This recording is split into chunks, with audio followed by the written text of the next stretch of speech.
Hello there and welcome to this video. In this video I would like to explain my motivations for being a Christian and about my Christian faith and what it gives me. And also I would like to explain how Christ is like the relevance between the cross and Christ and you and every aspect in your life, to be honest. Because there is a connection between Christ and every aspect in your life. And I will try to explain this in the most down to earth way possible. Like I would like to show like pure practical things. To make it as easy as possible to understand. Because Christianity is really easy. It's just that there are so many people that want to make it fancy. But at its core, it's obvious in a way. Or at least that's my argument. So you have to decide for yourself by watching this video. And there are two things I would like to apologize for. Is my way of speaking. So I'm not a native English or native English speaker, as you have noticed. So I would like to apologize for and ask for your patience regarding my words. And I would also like to write out or type on a piece of paper and to show you my thoughts on a piece of paper. So I haven't made any presentations, and I've been debating with myself if I should have a presentation or if I just write out. And by writing it on a piece of paper, it's more dynamic, I feel, because I want to have this an organic exercise in a way. So yeah. And so to entice you or to give you motivation to listen to my video, I will first explain or say like what are one of the fruits of being a Christian, what you can achieve, and a thing that you can have or I think it's maybe in other places as well, but at least in Christianity is what's called God's peace.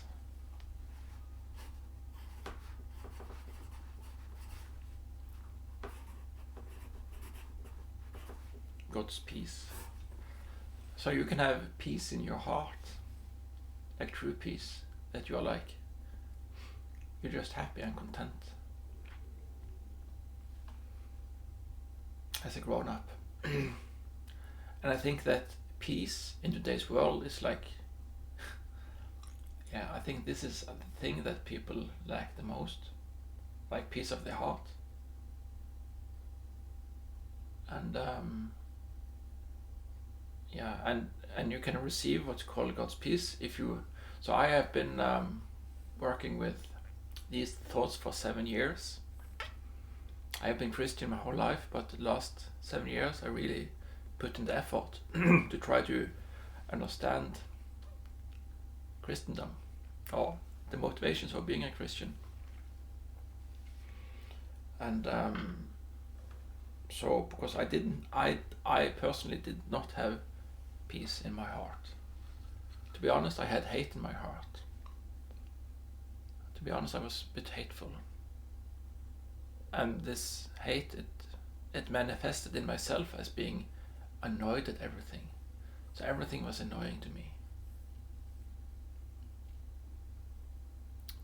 And my earlier videos, I made those with hate in my heart, to be honest. And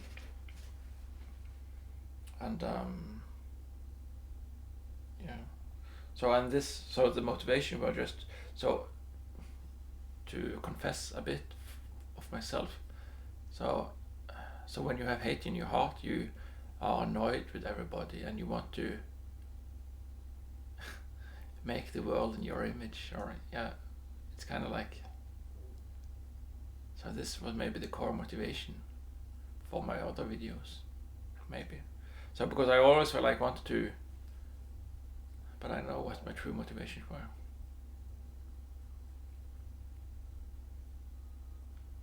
But I was shown, but the thing with me, I always noticed that there's something extra with Christians. They have something special, and I see this in secular people as well. But I often see it with people that are Christian, and it's that they have this peace and contentment.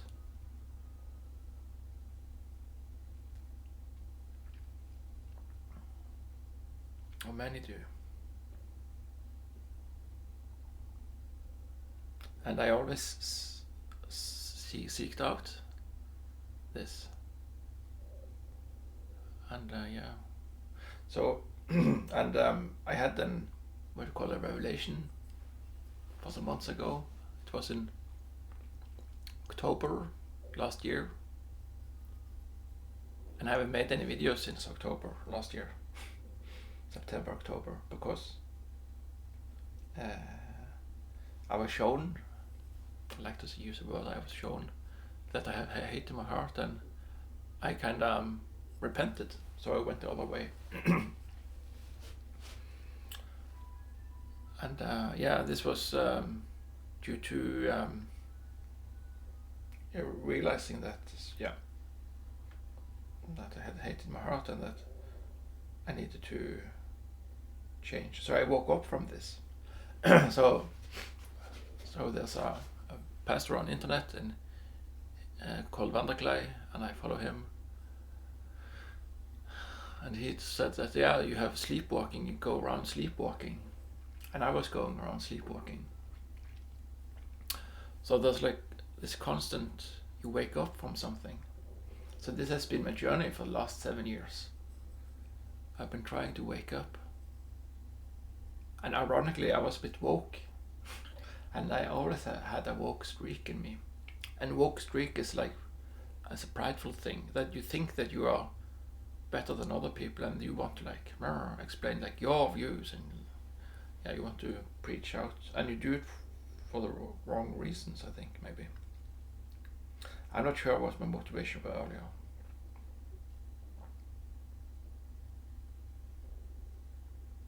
I think it's, I don't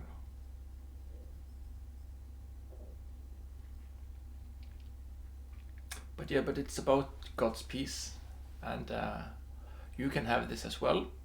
So I received God's peace in October because I was reading an Orthodox article, and that made me wake up to to the state of my heart. Because this is what Christianity, I think, is about. It's about the state of your heart. So when the Bible talks about that your heart is hard, it means that you have hate in your heart and you use hard words, like you don't show mercy to other people. But when your heart is soft, you show mercy to other people, and you want to explain the world and help other people integrate themselves, and you want to help people come into the ideal, and you also accept the world for all its flaws. I think that's also part of the wokeness, is that you don't accept the world with its flaws. You want to have the ideal in the world. I want to have the ideal in the world now. And you can't accept the world for its flaws. And when you can't accept the world, you always try to change it. So you're in this state that you constantly want to change the world. So you have this mission that you want to change the world to your image, because you know the perfect thing, and you want other people to be perfect as well. Because you know what the ideal is. And you want to change people to conform to this ideal. And I think this is part of the wokeness. And the root sin is pride there. But if you wake up to this and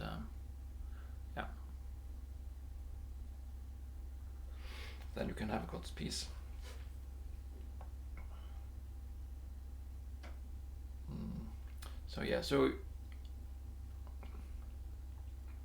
So I will in this video talk a bit slow, and again you have to forgive me. Yes, and I'm conscious of being a bit boring, so you will also have to forgive me for this. But I think my message is kind of important, and I think that it's important for you to. But I don't know if this is right again, but I think this is quite important because I think God's peace is a thing that we lack, and we all brothers and sisters, and I want to show you as my brother and sister because we all like children of this earth, and so I pray that my motivations are pure and that I want to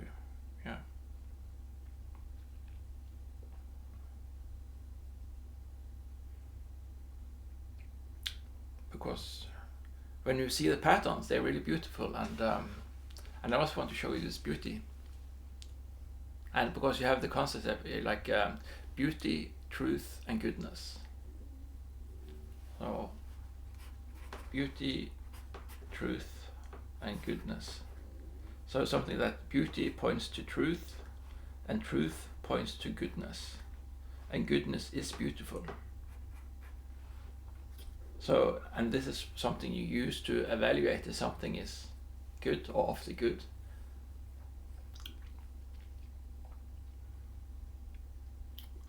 So, for example, a flower is really beautiful, and it's because it lives in truth. Like you give it water and it has all the nutrients it needs because it lives in truth. And a flower is also, I don't know if it's good, but I would think it's good, a flower, because it's beautiful. And then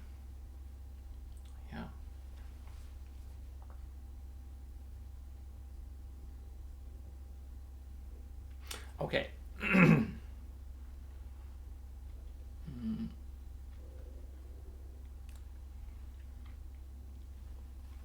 So the cross. My pencil broke.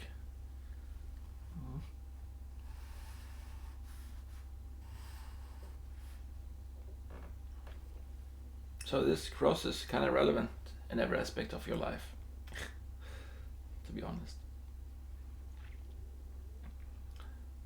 Because it relates to the thing that's most important to a human. Or you can argue that it's most important, and that's other people and other things and other spirits. So you have you and me. You, me,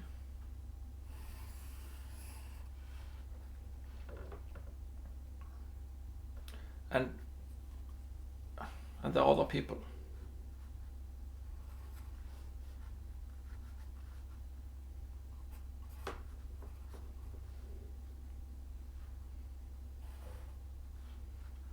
And we have a relationship.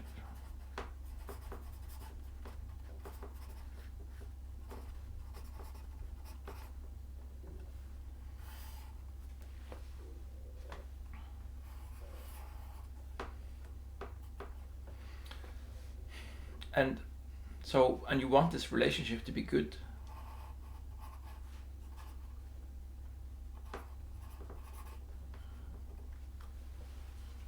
You want this relationship to be good. I will just pause this recording. Yeah, so I'm back. I need to find a new pencil. Okay, so we want our relationship to be good. And the question is, how do you make this relationship good?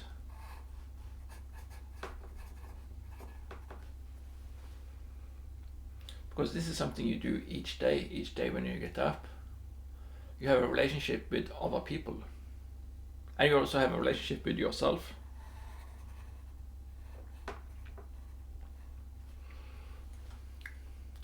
And you also have a relationship with the abstract concept of God. Because what is God? We can't explain what God is. He, she, it is everything. In the Bible it describes God as He, the Father. But it's this abstract concept of everything, like your future, like everything. So for human, I think it's good for human to visualize God as a different being residing somewhere else, so your brain can work with that. And because when you have a relationship with God, you also try to sync up to what's good. If you think this God is a different personality, a different being, and if you act as if God exists, that's important. If you act as if God exists, then, because then your brain can work with this, and then, yeah, so this is the point. You want to try to be friends with God and to please God, and this is part of receiving God's peace, is to accept God as a being, and a being you want to please. You want to be in good relation with God.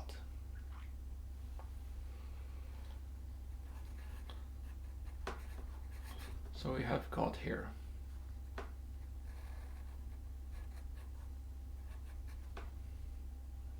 So you want to have a good relationship with God as well.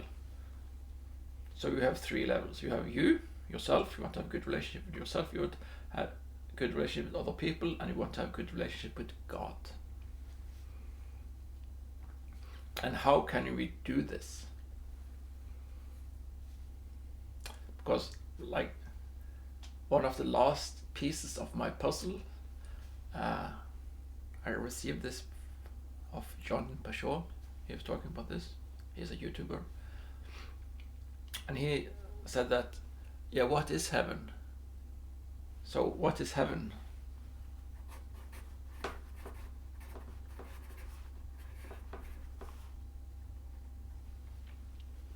What is heaven?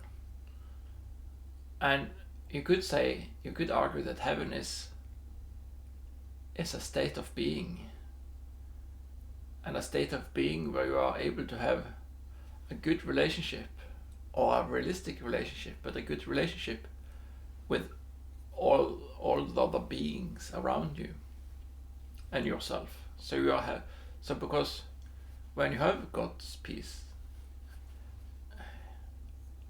well, you have a realistic outlook of the relationships around you.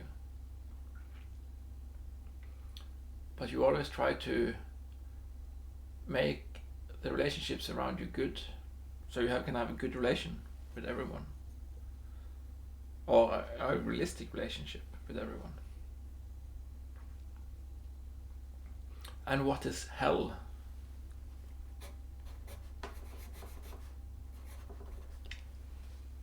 It's when all of your relationships are broken. You can't have a good relationship with anybody. Like, everybody looks down at you and you are annoyed with everybody. You can't have a conversation with somebody where you have equal amount of trust and of respect.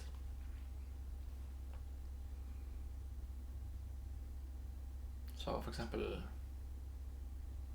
say a drug addict, like, everyone around him, like, who can he trust that won't backstab him? And so if you have a good relationship, then everybody around you can trust, and you can, you know.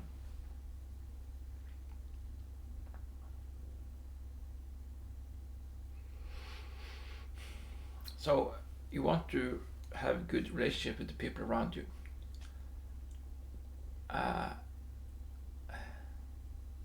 So the question is, how do you gain good relationships with the people around you? Well,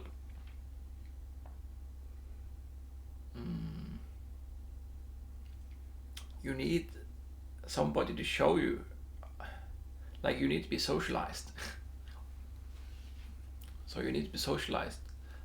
And how are we humans, how are we to be socialized?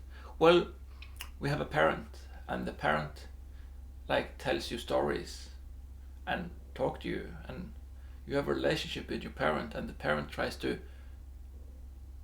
or the guardian around you, the people that care about you, they try to tell you stories and show you how you should behave in the world.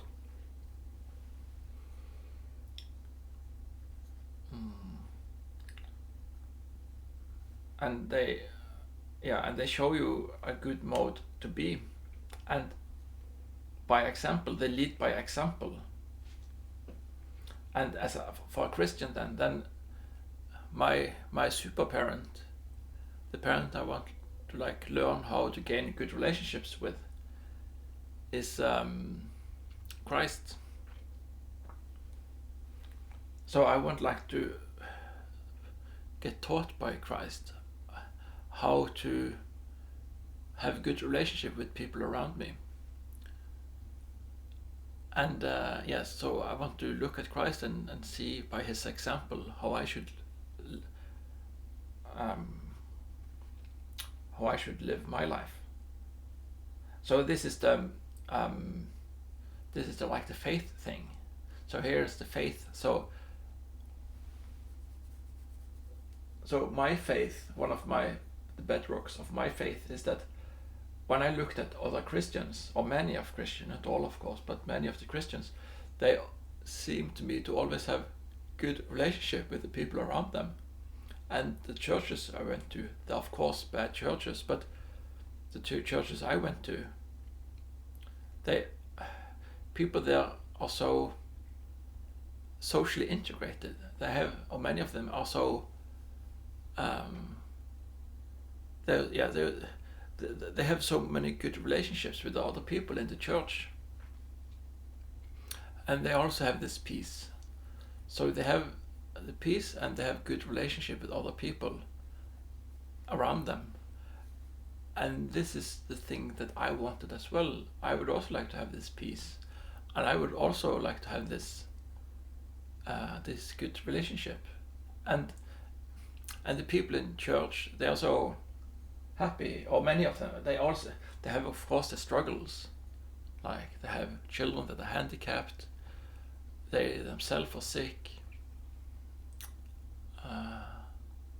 they struggle in pain.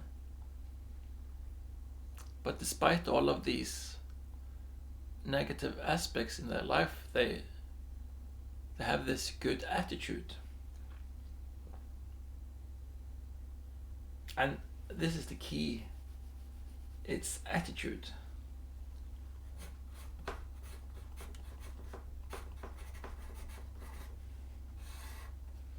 They had good attitude. And this was the thing that this was the light that drew me close to the Christians. Because I have always been like a bit of an outsider. But this was the thing this was the light that drew me close, that they have a good attitude. And I always wondered what's the base of this good attitude.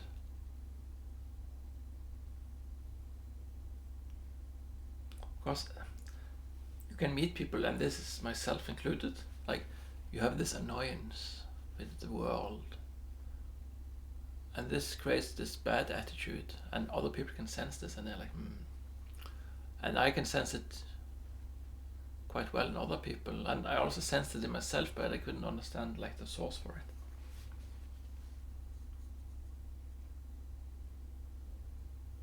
So we want to have this good attitude towards other people, because this good attitude, it creates good relationships. when people feel that you don't look down on them, or they feel like that they can be themselves around you, they don't feel judged, they can relax around you, then this is like a basis for, they feel that you respect them. They also feel that you would help them if they needed help. That they could ask you for a favor, and you would give this favor to them. Then they feel relaxed around you, and you have a good relationship with other people.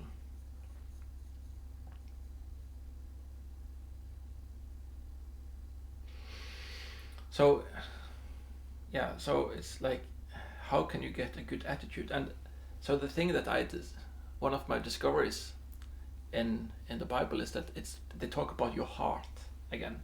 So a good attitude, I think it's synonym with a good heart.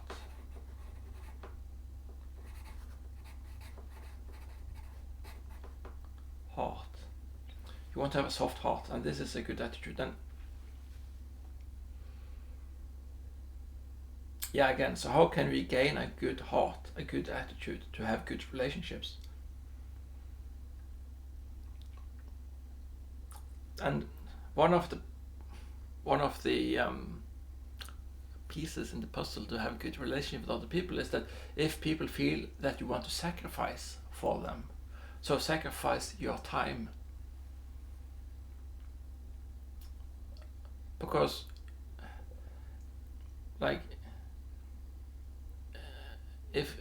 if you love somebody, then you want to help them, so you go toward them, you sacrifice of yourself, you sacrifice your time, you sacrifice your resources, you sacrifice your ego by admitting that you are wrong with other people. So if people sense this, then they feel loved. So if you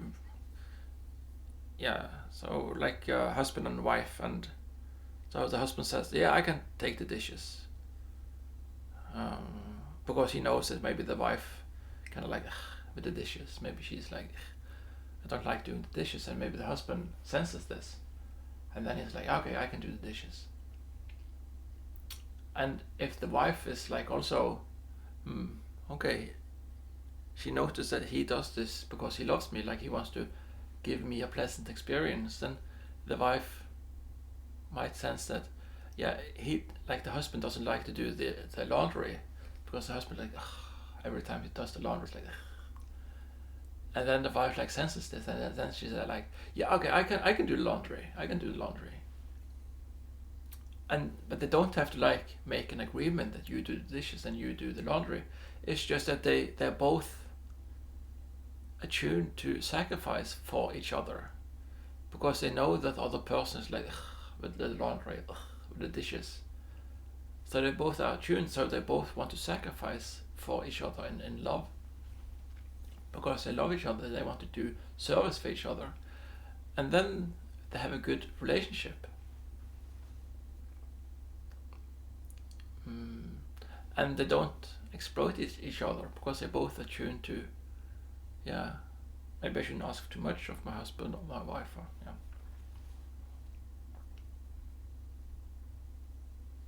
So it's sacrifice, and this is the central point of Christ.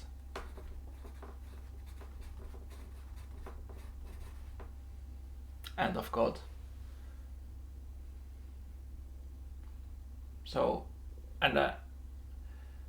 people say, and I think this is true, that Christianity is the only story where sacrifice is central to the story. That Christianity is the only religion that the God, he sacrificed of himself to help humans. And this is like the core thing I like about Christianity, is that God shows by action that he loves us. So, and because the story tells us that God, because he loved humans so much, he took on flesh he became a human, like this is flesh. So he took on, because he is a spirit, like he just lives inside the cellular phone signals or whatever. He's just bits on a, he's just consciousness. Where is consciousness in my head? It's just, yeah, it's spiritual. It's not of the physical. It's spiritual. So he came from this spiritual ideal world, and he took on flesh, and he became a human. And he became a human because he wanted to help humans. He wanted to help humans, and he wanted to help humans come back to him, and to show humans how to have a good life by having a good attitude and by having a good relationship with everyone around you, and to help you accept your state, this fragile state where we have pain and suffering. So he wanted to show us by example what you do when you love somebody. And so he became a human, and he sacrificed himself. And in this sacrifice, he showed us how we can live. And sacrifice is also connected up to the spiritual realm. That there's a spiritual realm as well to Christianity.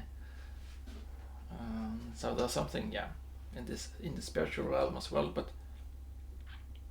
but he led by example. So because crucifixion is like the most horrible death, or one of the most horrible deaths, the most painful deaths. And so God himself experienced this really painful death. And this is, so when you do the dishes for your wife, or she does the laundry for you, it's a sacrifice, but you do this because you love the other person.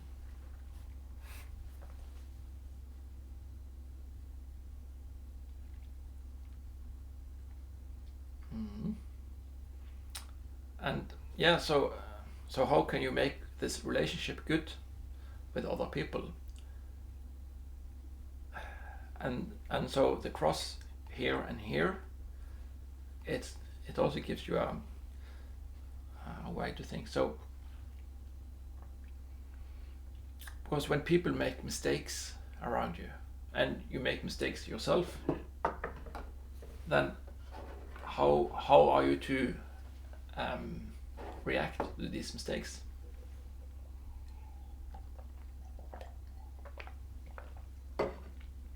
How are you to react?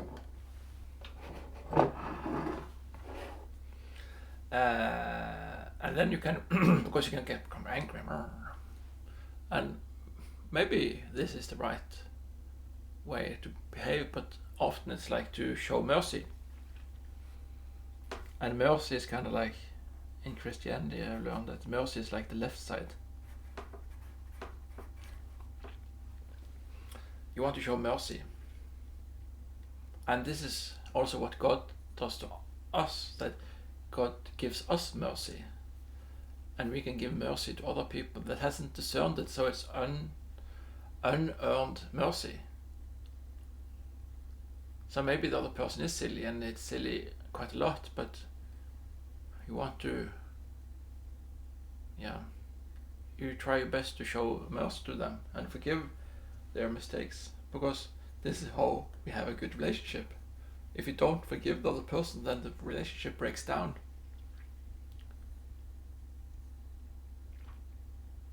So a good relationship is, foundations for that is mercy. It needs forgiveness. But on the right side, and the right side is like the side for your sword hand. So when you wield a sword and you have like your straight hand, then you have your sword, and the sword is reason.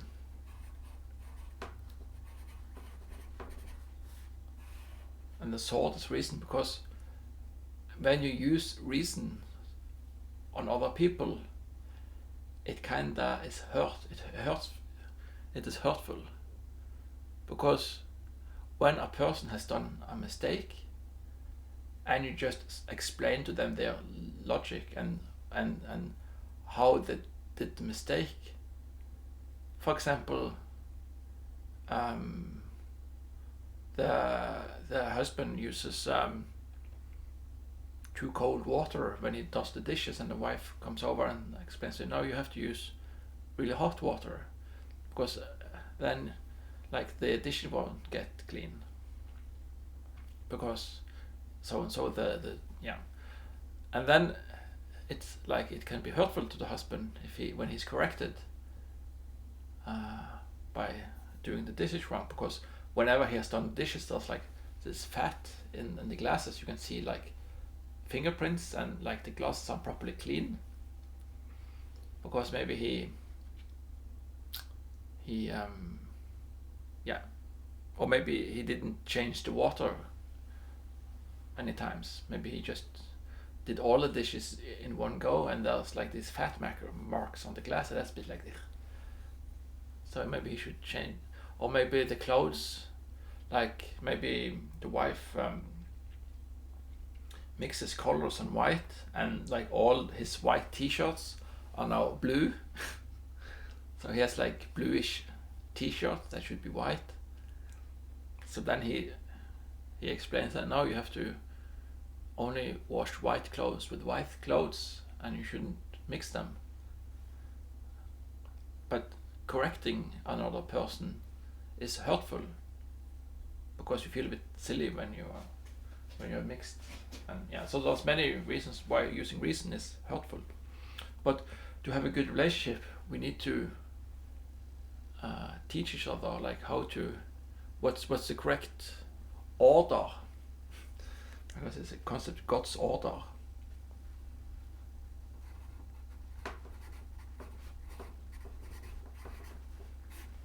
What is God's order? Like, that's the correct ordering of things. Like, things have to be put in the right places. So when you build a house, everything has to be in the correct way. And if if you have an airplane, then the airplane needs to be designed with the pieces put together in the exact right order, or the plane will just disintegrate when there's a storm. The wings fall off because it isn't put together in God's order. And God's order is just reason. It's just when you study reason, you see that things have to be put in the right order. And this is also with how you do the laundry or how you wash the dishes, is that things have to be done in the right way, in the right steps. Because if you don't do it, then the laundry is not done in a good way, and the dishes isn't good in a good way. So you break this pattern here. Like when you have blue t-shirts and fat on the glasses, it's not beautiful. And because it's not beautiful, because it's disgusting to drink from a fatty glass. So that because then it's not, because you haven't followed the truth of the situation, and then it's not good, because it's unpleasant to drink from a fatty glass or go around with bluish white t-shirts. You don't feel well when you go around with silly clothes.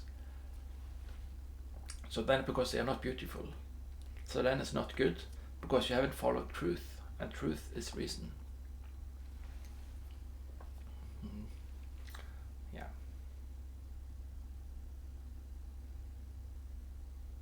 So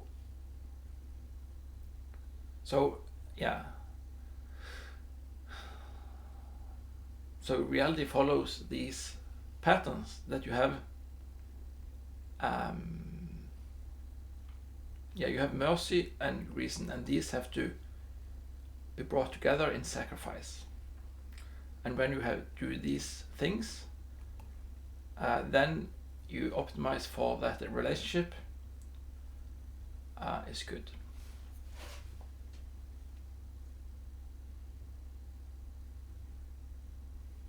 Yes.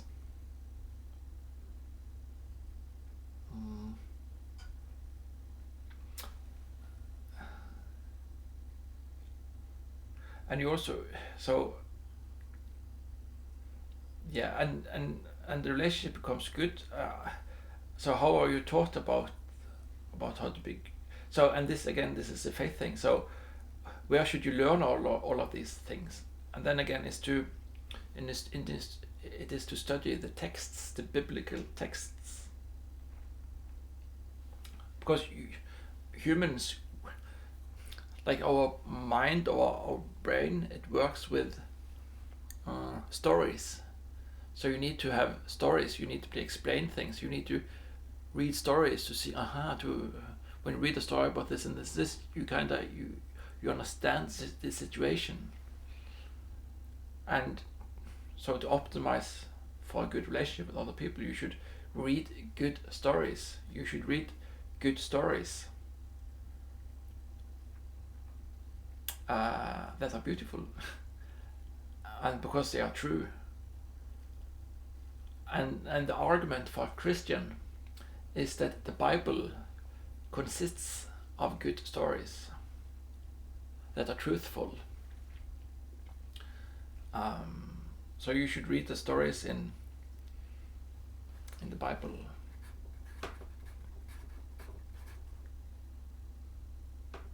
Because because where do you bring your focus? So focus is also a really that's like a base thing.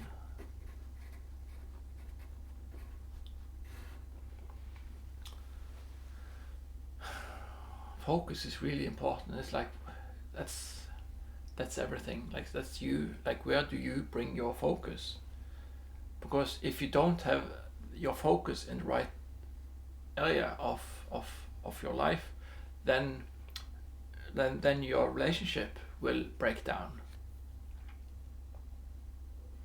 So you always need to train to have your focus in the right place, so you have the right attitude to have a good relationship. So your focus must be in the right place, so you have a good heart to have a good relationship.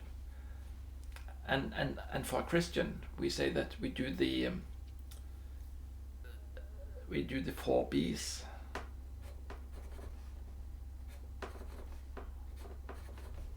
We have the 4 B's. So that's like Bible,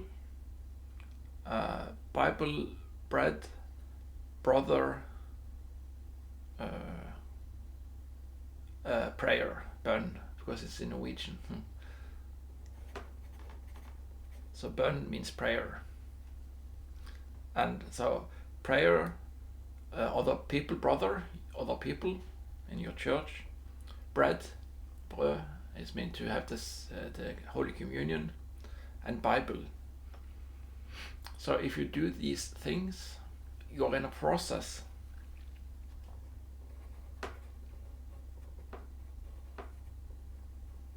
So this is a process which you do each day.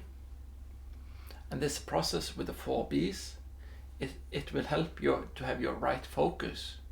So your relationship is good. Because you always want to be in the most truthful state.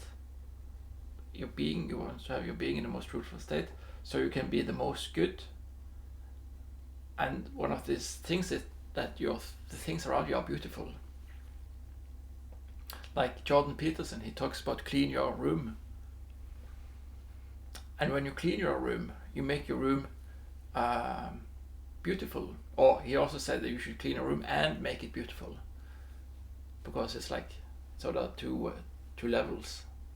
But when you make your room beautiful, then you are bringing in truth into your life. And when you bring in truth into your life, then you bring in goodness. And as a Christian, we say we should use the 4 B's to have the right focus. So we should read the Bible and practice this with our brothers in church, and pray to God to put your focus in the right order, and do the Holy Communion with the bread and blood, bread and blood. So, and the bread and blood, it makes you think. So I haven't understood the bread and blood correctly myself. So, and this is like, I have to work on this. But But I know that when I do the bread and blood, I'm forgiven. So my brain relaxes, and so my conscience is cleared in relation to God, because I get a white page and a fresh page each day. Or if I've done lots of stupid things, I can go to God and I can do this sacrament. And then I do something physical to help my body know that it's forgiven, to help my mind to know that I'm forgiven, like God has forgiven me all my sins. And that lowers my stress levels. I'm not as stressed because I know that I'm forgiven, and there's a new page each day, or each time I do this bread and blood. I'm forgiven, and then I'm like, so then I don't go around with my focus, because my focus should be on how to have a good relationship with God, myself, and other people. So this helps me have a good relationship. So, yeah, because I'm also conscious of this, because reality has, so in this relationship, they have a mode. So the different people, you are in different state, and the state is, you can either be a head or you can be a body.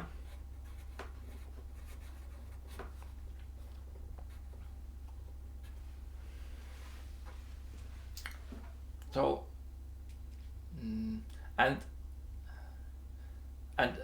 head and you can like, and there's this pattern where people have a tendency to be mostly head people or mostly body people, and we can actually see this in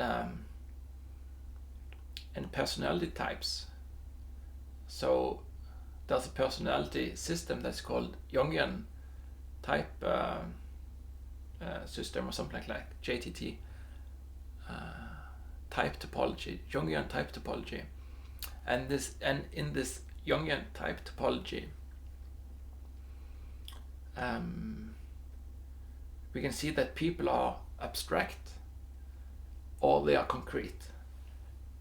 And you have this, I think it's not Myers-Briggs, but there's another guy in this realm, and he made a book called Please Understand Me Too. And the joke is he didn't get to understand the first time, so he needed to. Yeah, so Please Understand Me, second volume or second edition. And here he talks about the brain, because we are created to be tool users. We use tools. So the brain has a tool. So my hand is a tool for my brain, and it extends into a pencil, and everything around you is tools. But your focus can be either you want to have abstract tools or concrete tools. So if you are into abstract tools, then you're into things like this. Like you're into having thoughts and so mathematics and philosophy and all of this. So these are abstract tools. And you can have concrete tools, which are like pens and boring machines and like a excavator or a truck. These are concrete tools. So, and this is your focus. So some people are more body people, or some people are more head people. And we can also see churches being like this, or I can see the churches around me where I live. So some church are like more body people. So they are interested in body things, like physical things. Or you have head people, and they are more interested in head things like thoughts. And so you can see it, because there's this, so body people are kind of afraid of head people, because head people, they see them as being more intelligent than them, and they are a bit like self-conscious of being not as clever.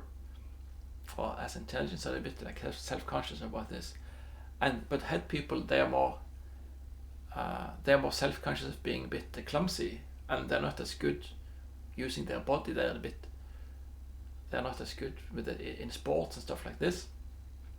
So it's kind of like geeks and jocks. It's a stereotype. Geeks and jocks. And in the Bible, there's this fundamental story, and it's about Cain and Abel. So you have Abel and Cain, and so this story is like packed with loads of things. But in this Cain and Abel story, many people know that Cain murdered Abel, and Abel was a person that did good sacrifices to God, and Cain did poor sacrifices to God.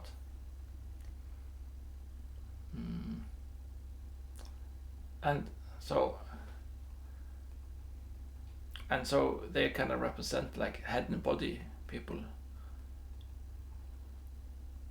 and one murdered the other. Cain murdered Abel. So this is a concrete example when if you have a head person and the head person doesn't help the body person do clever things, and maybe the body person doesn't help the head person with physical stuff, then this relationship can break down, and it like this, the relationship is not good anymore. It breaks down, and the product, the thing that you want to do to make together in this relationship, because this relationship, you want to create something. Either you want to create a marriage, like a stable marriage for your children. This is like a product. Or you want to create a house because you have an engineer and you have a builder, constructor. Or you want to just deliver a pizza somewhere. You're a pizza driver and you want to deliver the pizza. And you want to have a good relationship with your head. So in the pizza example, you have your phone, like your Google Maps is your head. It explains where you should drive. But maybe there's a mistake in this phone, so it leads you to the wrong area. So then you need to use mercy towards your phone, because you shouldn't throw the phone out the window because it gave you bad instructions.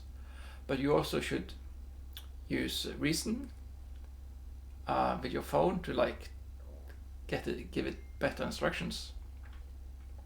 And you also maybe need to sacrifice your ego, because maybe you didn't understand the phone in a good way, and maybe you were a bit short-tempered with the phone.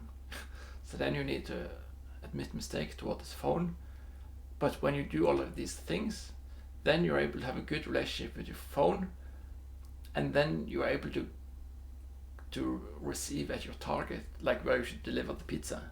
And then your client, your customer, received a warm pizza. He didn't get a cold pizza, he got a warm pizza. And then this customer is happy, and then this customer will order a pizza from you in the future.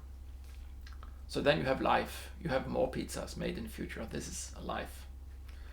Or with a man and a husband, a husband and a wife. So they need to be in good relationship with each other, because if they don't use mercy, reason, and sacrifice with each other, and they also need to respect that in some instances the husband is the head. He knows the correct things. He knows the God's order, like how to put things in a good way, in the correct way. So sometimes he knows this, and then the wife need to be humble toward her husband and to recognize that in this instance he is the head. He knows God's order. He knows how to fix the lawnmower. So he knows how to fix his lawnmower, and fine, or he knows where to drive, and then she needs to like, okay, I recognize that you know this thing, and I'm humble to you. Or in a different way, maybe the wife, she knows how to work this iPhone or this phone to get the phone to give you the correct address and how to drive the right way. And then the husband needs to be, because the wife, she's good at reading maps, so she is the head in the situation where they're going to drive to their relatives. So the wife is the head in this situation, and the husband is then the body. He drives the car. But both of them need to have their focus on being merciful, being reasonable, and to be sacrificed. That you should admit mistake and you should be humble. Because when you're humble, then the man that drives the car listens to his wife and does as she says. He swallows his own ego, because often he wants to like, I know what to drive. So he swallows his own ego, and they have life. So a good relationship is life. This is also a central part. They have life. They reach their destination because he was humble. But if he didn't humble himself to his wife, then he becomes like Cain, and he murders because he I know the right route, and then they drive the wrong path, and then they don't reach their destination in time, and then maybe this was important, and then his wife is really upset, and maybe this is like the lump that tips over the carriage. Maybe this is like the final event that ends their relationship,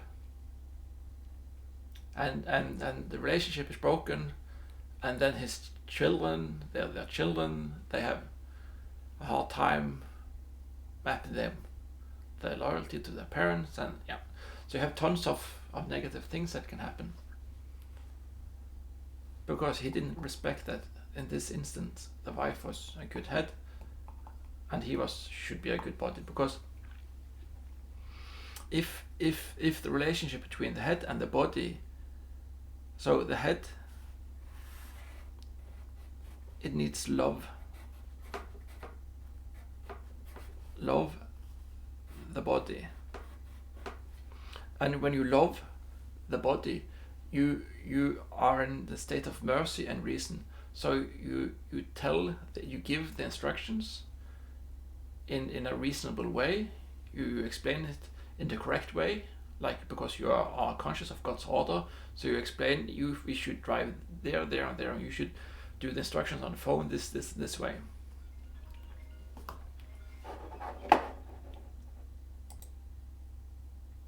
Yeah, sorry, I received a phone call. But we were talking about the head and the body pattern. And so I remember that the head, it needs to love the body. And when the head loves the body, it shows mercy and tries to talk to the body in a reasonable way. So when you give instructions where to drive, you should do this in a calm and a nice way, because maybe the driver, the body, doesn't understand the instructions. So then you need to not try your best not to be annoyed with the driver, and just restate where you should drive in a calm way. So when you deliver the message in a calm way and respectful way, in a loving way, because you show mercy and you sacrifice yourself because you're annoyed, but you swallow your annoyance, the body will give you back respect.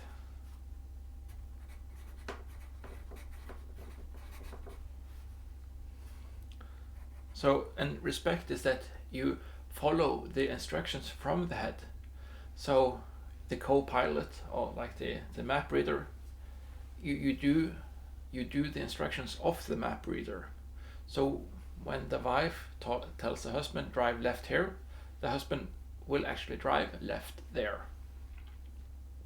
So he respects the authority, because the wife in this situation is the head. She knows the ideal, or she knows where it is. So she is the she is the authority. She knows where to drive. And he, being the body, being the driver, he has the power.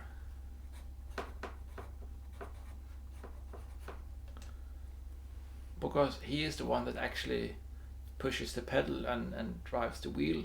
So he has the true power of the situation. He can drive wherever he wants. But she has the authority. She knows where to drive.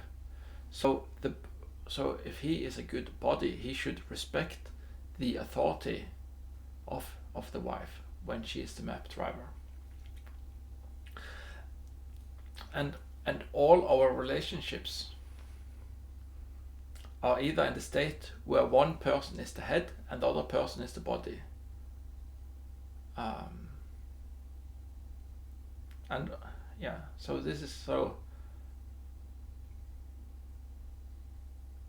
either one wants to tell. So when you want to talk about, yeah, you saw a good movie, or like you want to tell the other person about this good movie, then you want to share this good experience, and because you saw something cool and you want the other person to yeah, maybe this is a silly example, but this isn't a good example, but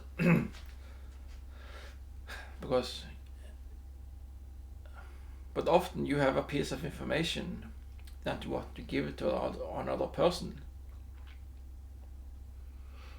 or the person wants to give you a service.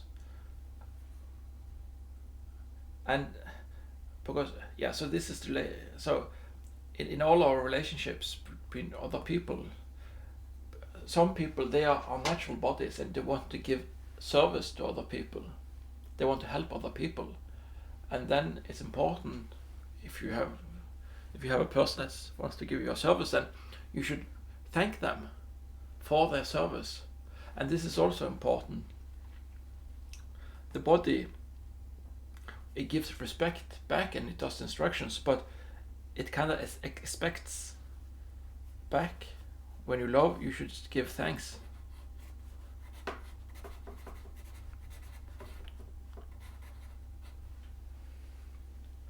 You should thank the body, or you should thank the head, of course.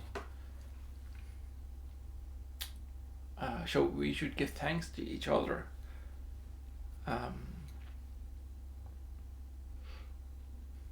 And in Christianity, we say that like mankind is the body for God. So mankind should respect the authority of God, because God is the ultimate authority, because like God is perfect, so he is the ideal, or God is the ideal, the Father is the ideal, so everything he says is true, this is the ideal. And we as humans, we are practical, we cannot always follow the ideal, we don't always drive. God tells us to go on the narrow path, and we should follow a set of instructions when going on the narrow path. But we, being humans, we have a tendency to stray away from this narrow path. We want to go on the broad path, and by this we don't. So we can go in the wilderness. So we don't respect the instructions, the driving instructions from God, and then we become lost. And then the question is, okay, so where can I find these good driving instructions? Where are these good instructions? And for a Christian, we would say, well, the good driving instructions is in the Bible. So we need to give focus to the Bible, because the Bible is the ultimate driving instructions. So and there is the ultimate authority in these driving instructions. And the reason we do this is, again, because we want to have a good relationship with other people and with God. So we want to have a good relationship with God, other people, and yourself. So these are like the authority.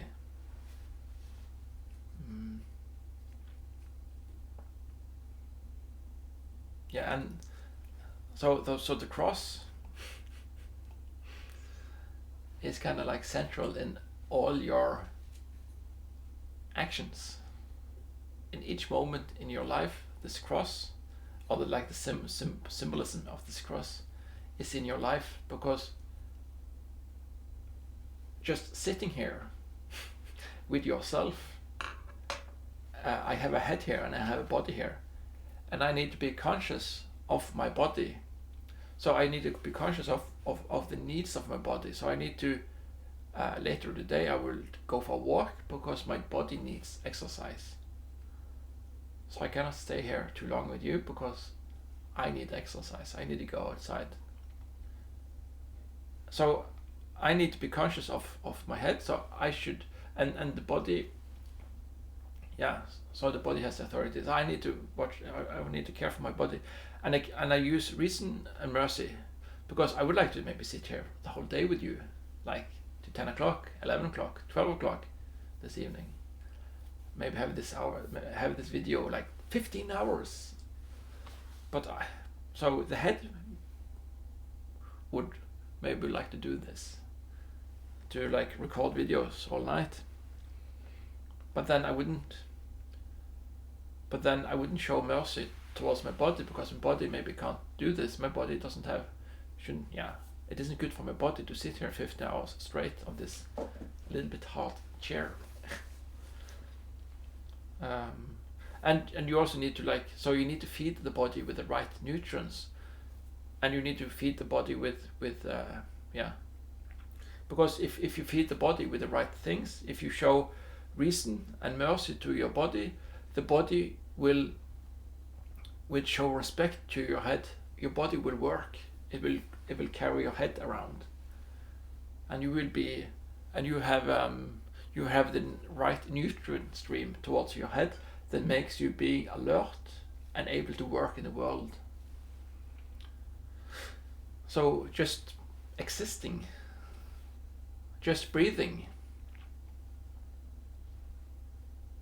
you kind of connect these two together, because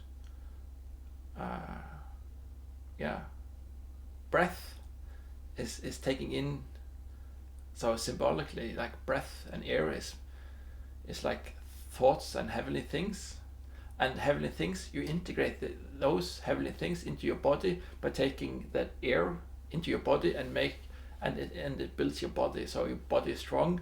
Because if I hold my breath, I will faint in the end. So I need to have air to have my body work. So I need to take in head, because like in the strictest sense, air is kind of like the authority over me. Like I need air to work, and I need to breathe. And if I stop breathing, then I will die. Cain and Abel. So just here, you have this. You need to show mercy to your body, because you have reason. You need to breathe, and you kind of continue to do a sacrifice when you live, because maybe you live in pain. But the reason you should live is because you want to show other people God's peace. Each moment you live, you are able to pray for other people. As a Christian, we believe in prayer, but you can also like help people have people have God's peace. So just living, you can be an example for other people, even if your body doesn't work and you're lots of pain and all of that stuff. You still can be an example to help people, to help bring in to help bring in God's peace to people and God's salvation and all of the things. But this is a sacrifice you do because you have faith. You want to love people, and this is each moment in your life. And then this pattern goes towards other people around you. You are either instead of head or you are body and power. And you do this because you want to bring in life to each moment in your life. So you want to give life to yourself. You want to give life to other people. You want to give life to God. Because without humans in this world, God wouldn't have any place to dwell. So God needs humans in order to, if there weren't any humans, then God would just be by himself. And maybe that's fine. Maybe God doesn't need humans. But in the same way, I have an aquarium here. I look at these fish and I take pleasure in these fish. I think, so this is the same with God. He wants to have humans to be with. And the same thing with people. So, yeah.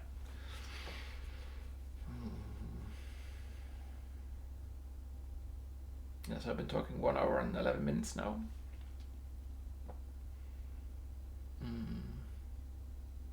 Yeah, okay, so on the last note on God's peace,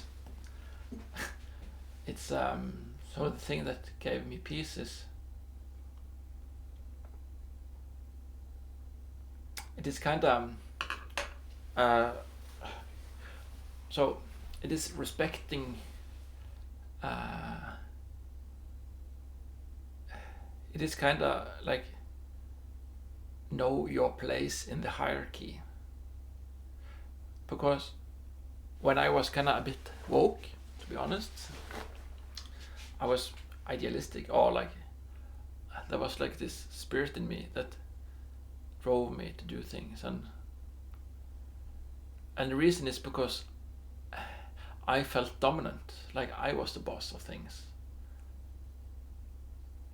And to be honest, maybe I felt like I was, people can feel, I felt that I was the boss of. So I knew what the perfect thing was, and I wanted to this is the perfect thing. And you don't, so when you become annoyed, you become annoyed with other people because you want to correct them. Because you are the ideal, of course. And this is the same, so when I made myself subdominant in relation to God, and it's a bit hard to explain this, but it's the same thing I think it's the same pattern with dogs and humans. So if a dog thinks that it's in the top of the hierarchy, then the dog becomes anxious and it wants to correct other people or other things around it because it thinks that it's the leader of the pack, and then it can bite you, and it barks because it wants to correct you. You need to follow, you need to be in line of the pack, because I'm the boss and I have responsibility to correct people and make them follow in line. And I think many people, I think this is the core thing in being woke, to be honest, is that you feel like you are the dominant dog and you need to correct other people. You need to have them follow the line, to toe the line, and then you bark at people constantly. You shout at them, and you create videos, and you're explaining how things should be, and you get annoyed with other people. This annoyance, I think, is the same thing that makes dogs bark when they're dominant. I think the feeling they feel are annoyance, and they bark to let you know, get in line, you're not following line. And this, there's a meme, the Karen meme. And Karen is a person that tries to correct people.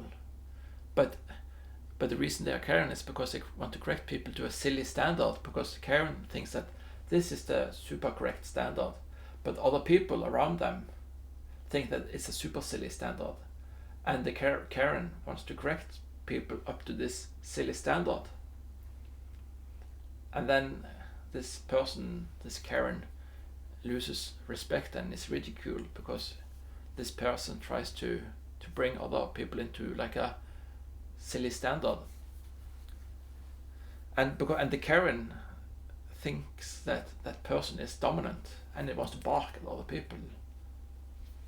And and I can see this pattern in myself, like you want to bring people into a So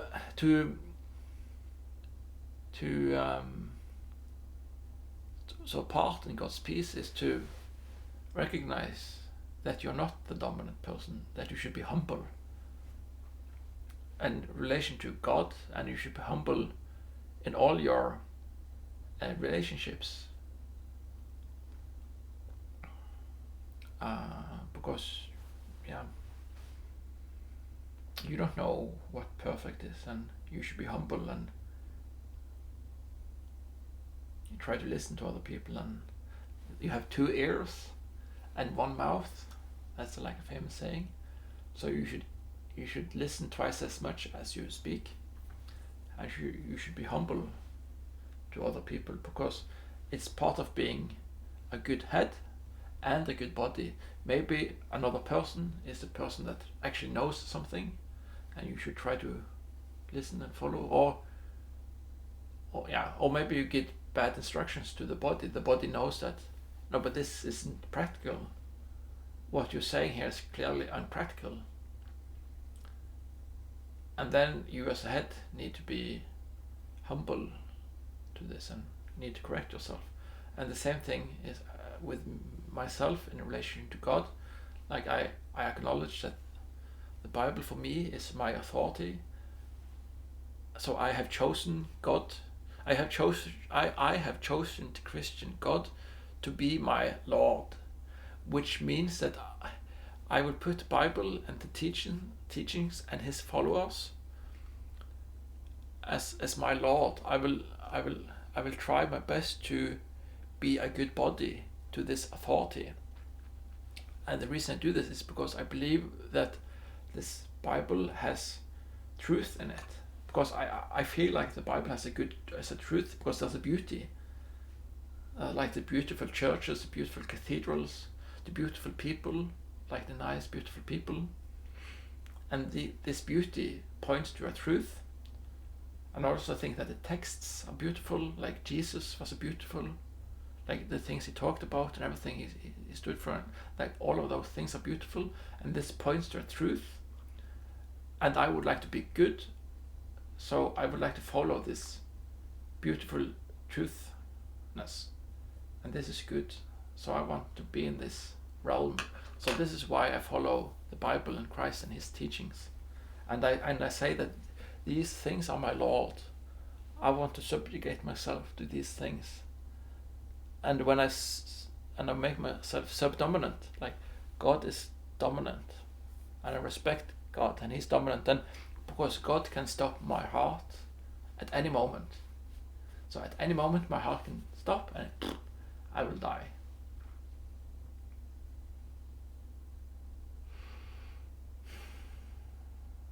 And I need to respect this.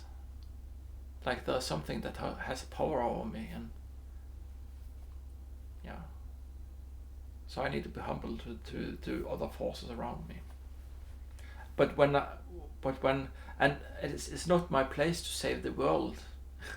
Even though I make this video now, I don't make this video to save the world. I just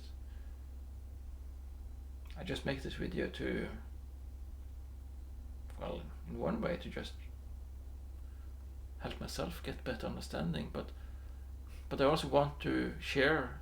I would like to have friends, and I would like to have friends that I can talk to, that are on the same frequency as me. And many of my friends are not on the same frequency as me, and and then it's a bit lonely. So it kind of, to have less loneliness, I would like to be able to synchronize, because a best friend is I think a best friend is a person that you are like you have synchronized like all of your thoughts. Like the ultimate best friend is a person that understands your whole inner world and understands your concept. It maybe doesn't agree with everything, but he understands your core concepts. So this video I kind of make to find other best friends,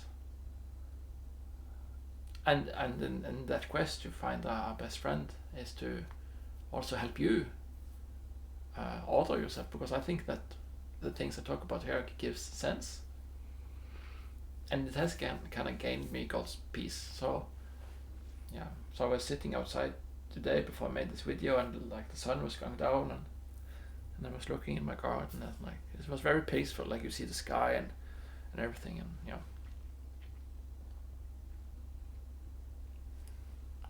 Because one part of the peace is that you are like, before when I had chaos in myself, one of the parts of having this chaos was I didn't feel I understood the world. So I felt a bit I felt a bit stupid, to be honest. I didn't feel I didn't understand like how does the world function, how are things put together, and I just felt silly, and it wasn't a good feeling. But when I see this pattern of head and body, and I understand my role, and it's a role to try to help people, to integrate people in God, to help people gain peace and help people in God's order. When I see God's order and I see this head-body pattern and the reason mercy, and it's this process to have good relationship with other people and to help other people have good relationship. For example, help drug addicts by just being with them and giving them food and all of this stuff. Then you maybe have this drug addict quit their drugs and maybe join and maybe become a good citizen, like a healthy individual doesn't need these drugs, and you can have a house and a wife and a car and just be normal and just be at peace with himself. It isn't about being normal, but it's just having peace with himself and have peace with God. And if I can help a person have this peace, then this is kind of like fulfilling for me, and it makes me happy because I can share this joy. So I want to share the joy I feel. So this is also motivation. I want to share the joy, and so it's nice when other people understands this and have this joy, and then you can be joyful together. So that's also like one of the ideals, is just to be joyful together and be just thankful to the Lord and all the good things, in spite of all the negative things in the world, in spite of all the demons and all of this bad stuff happening in the world. Just to be realistic that there are lots of bad things in the world, but in spite of all of these, we just try to bring God's peace, and just you just want to grow a little flower, like just have a little flower and just take joy in this flower.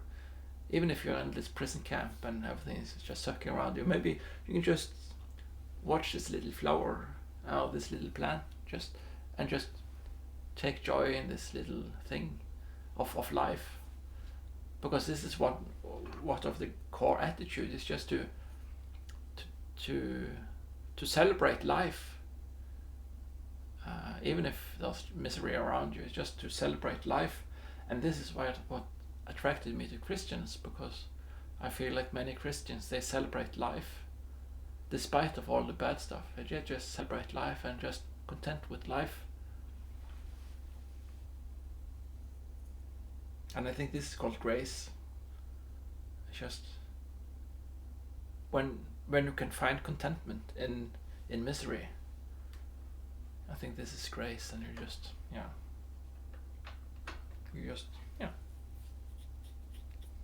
even if you sit in a concentration camp, you just okay, we're in a concentration camp now. Things are sucky. I'm being tortured and la la la. But despite of all of this bad stuff, I still want to bring life into this world. I still want to celebrate life by by having this process. I want to help the other prisoners celebrate life and celebrate life. Despite being in hell, I still want to celebrate life and to give praise to God.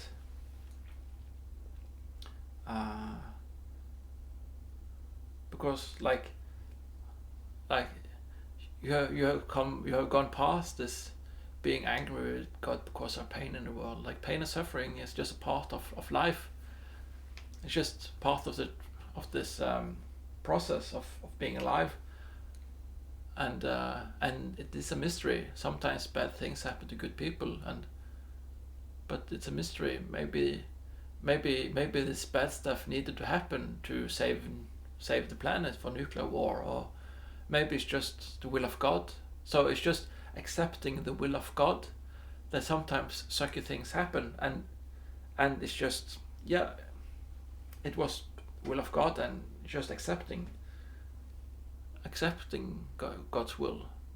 So not being angry with God, or not being spiteful or negative, bitter towards God. Just accepting that things are sucky sometimes. And this is also part of like God's peace. It's just to be subdominant, that okay, sometimes sucky things happen and it happens for a reason. I don't know what the reason. I'm just thankful for the things I have. Despite all the suck, I'm just thankful. And I know that you're in charge. There's a reason for all the suckiness. I don't understand it. I pray that my suckiness lessens. There's less suck in my world, but I'm thankful for the non-suck I have.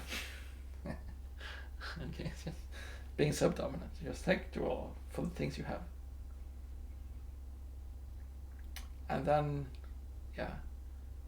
you will have God's peace, because you're just happy for the little thing you have. Even if you're poor, like you only have tuna each day, like at least you can be thankful for the tuna you have each day and the noodles. So you can still have God's joy and God's peace, even if you're poor, live in sucky conditions. So you have a good attitude.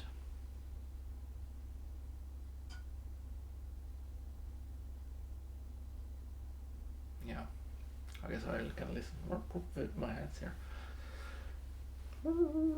Yeah.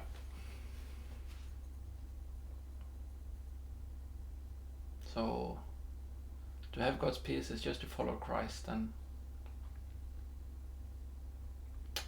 so Christ for me is all of these things here.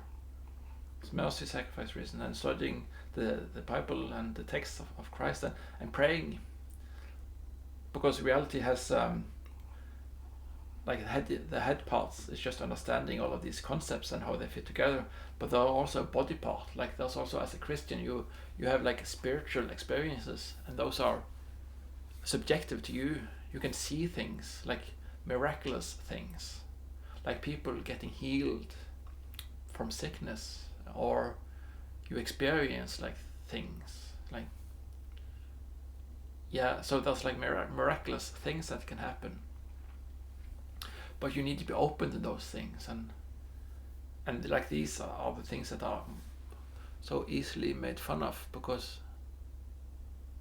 they kind of show that there are something more, that are dimension, that are like this invisible plane with a mobile, like you have a mobile phone, and the reason it works is because there's this invisible world that you can't see, but suddenly your phone is brought to life. Suddenly it makes a sound and it vibrates, and like there's this drama, and there's this life in your phone, and then you like press the green button, and then there's this voice, and you can talk to your friend that's on the other side of the world, and it's like hello, and you can have this conversation.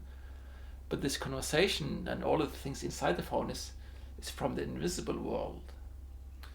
And as a Christian, you recognize that there is this invisible spiritual world of miracles and Holy Spirit, Holy Ghost, and you can talk to God and all of these things,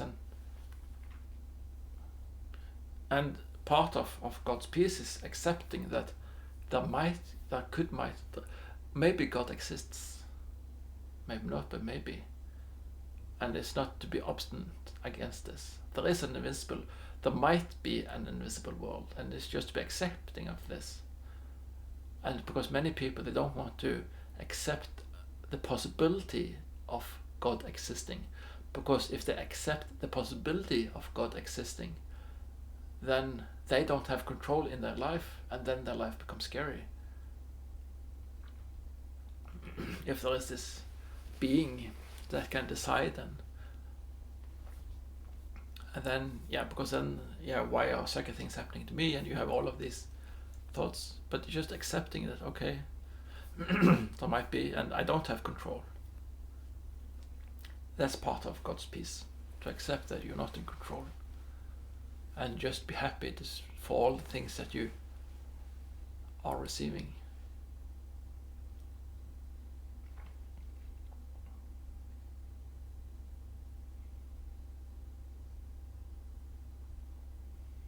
It's just to accept the situation for what it is, and to be thankful for the good parts in it. So every situation has a good part, and even if it's horrible, then so just be thankful for all things, even if it's hard.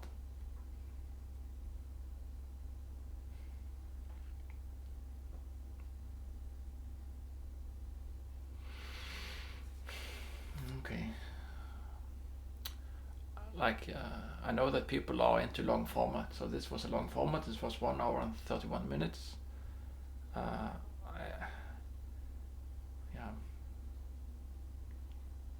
So these are like the core concepts of,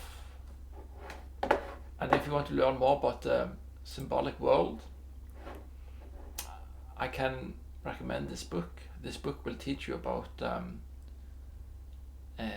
how to read the Bible in a symbolic way, and it's pretty cool, this book.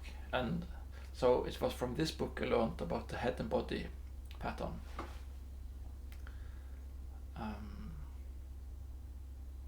So you see that the world consists of many patterns, and so this, and it shows you God's order, like there's order in reality, and it makes your life meaningful when you see these patterns. Or for me, because I'm a head person, so I really like this stuff. Okay, so again, I want to thank you for your time.